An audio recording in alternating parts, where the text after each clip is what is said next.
Is it common or is it okay?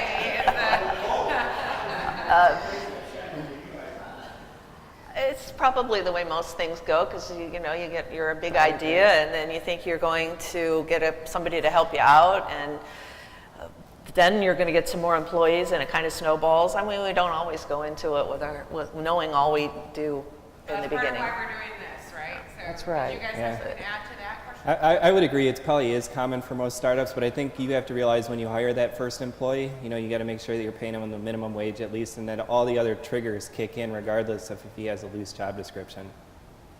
Yeah, with that first employee, I wouldn't be as worried if it's not as structured, but once you get them in, you've got that help, now you can start putting those in place. I understand wanting to move quickly on your product or your idea, but don't let that kind of circumvent you from doing the things that also need to be done behind the door. I'm going to follow up your question because you've been through a number of these. Yes. So, considering that first employee and how they're structured, what's the most important thing to get established?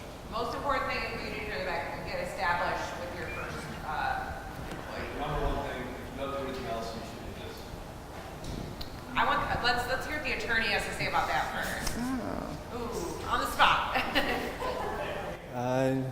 Obviously, make sure that the contracts are in place, but I think outside the legal end, you got to make sure he's the right fit to grow your company, because because your first employee is really your co-founder, and you got to make sure that he's able to take you to wherever your next milestone of the company is, and you don't want to hire that first person just to hire somebody.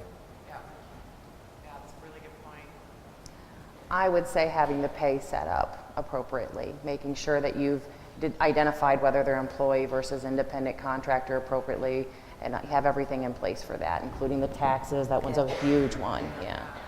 Yeah, I would agree. The foundation of making sure that the money side of it, because that's where you're going to get the most liability, is not correctly handling taxes or not correctly classifying a worker. Wonderful. Thank you guys so much. Thank you.